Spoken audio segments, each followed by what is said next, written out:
సంక్రాంతి నాడు మనం చక్కగా పంట పండినటువంటి ఫలాన్ని భగవంతునికి అర్పణ చేసి ఏ విధంగా అర్పణ చేస్తామంటే పొంగలి కాచుకుంటాం. కొత్త బియ్యము, కొత్త బెల్లము, చెరుకు ఇవన్నీ వేసి పొంగలి కాచుకుని సంక్రమణం నాడు పొంగలి పొంగించుకుంటాం. పొంగలి పొంగించుకోవడంలో ఒక ఇదేమిటంటే ఆ రకంగా మనకి ఐశ్వర్యము బాగా పొంగి పొరలాలి. ఆ పొంగల్ని ఆ రోజు సంక్రమణ నాడు కాచుకుంటాం. మనమంతా కూడా ఇరుగు పొరుగు పంచుకుని ప్రసాదంగా తిని అంతా అయ్యాక మిగిలింది మరుసటి రోజు పాడి అనగా పంటకు కావలసినటువంటి నీకు సహాయం చేసినటువంటి వారు ఎవరండి? ఎద్దు దున్నుతుంది, ఆవులు పాలిస్తాయి, మన జీవనానికి కావలసినవన్నీ గో సంపదిస్తుంది.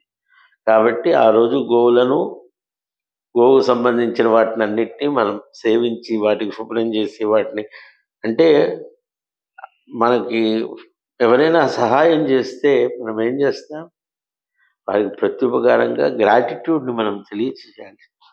మనకి కావలసినవన్నీ ఇచ్చేటువంటి వాటికి ఆ కనుమ నాడు గోపూజ చేయటం, గోవుల్ని సేవించటం, వాటన్నిటికీ కూడా కాస్త పసుపు కుంకుమ పెట్టి ఆహారం పెట్టి అదేవిధంగా లోకంలో లోకాన్ని ఆచారంగా ఉన్నవారు వారి వారి యొక్క జీవనంలో అనూచాయంగా వచ్చేటువంటి మార్గంలో కనుమ జరుపుకునేటువంటి ఇవన్నీ ఉంటాయి. అవన్నీ సక్రమంగా మన పద్ధతి నేను ఒక్కటే చెప్తూ ఉంటాను అందరికీ. నువ్వు కొత్తగా ఏది తెచ్చుకుని ఆచరించాల్సిన అవసరం లేదు. నీ తండ్రి తాత ముత్తాత ఏదైతే ఆచరించారో అదే చెయ్యి.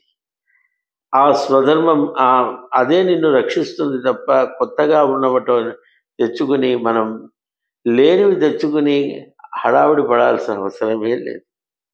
కాబట్టి సంక్రాంతి అనగా, భోగి అనగా, ఈ యొక్క కనుమ అనగా ప్రత్యక్ష దైవమైనటువంటి సూర్యభగవాన్ని ప్రార్థించుట, భోగి నాడు పీడలు తొలగుట, సంక్రాంతి నాడు మనం ఆనందంగా భగవంతుణ్ణి ఈ సంక్రమణ కాలంలో పెద్దల్ని భగవంతుణ్ణి స్మరించి ఒకరికొకరు గ్రామంలో అందరూ కలిసిమెలిసి ఒక వేడుక జరుపుకొనుట, ఈ కనుమ నాడు పాడినన్నింటినీ కూడా మనం బాగా గౌరవించుట, ఇది అన్నీ కలిసి మనకి పెద్ద పండగ ఆనందంగా మనందరి యొక్క దీనివల్ల ఏమిటి అంటే సమాజంలో అందరూ ఆనందంగా ఉంటే ఏమవుతుంది? సమాజమే ఆనందంగా. అట్లాంటి చక్కగా ఆనందకరమైనటువంటి వాతావరణంతో ఈ పెద్ద పండుగ జరగాలని సమాజ హితంతో ఎట్లా అంటే అనైతికమైనటువంటి వాటికి తావు ఇవ్వకుండా సమాజ ధర్మబద్ధమైన న్యాయసమ్మతమైన వాటితో చక్కగా సంక్రాంతి పండుగ జరుపుకోవాలని తెలియజేస్తూ అందరికీ మా సంక్రాంతి శుభాశాస్సులు తెలియజేస్తున్నాను.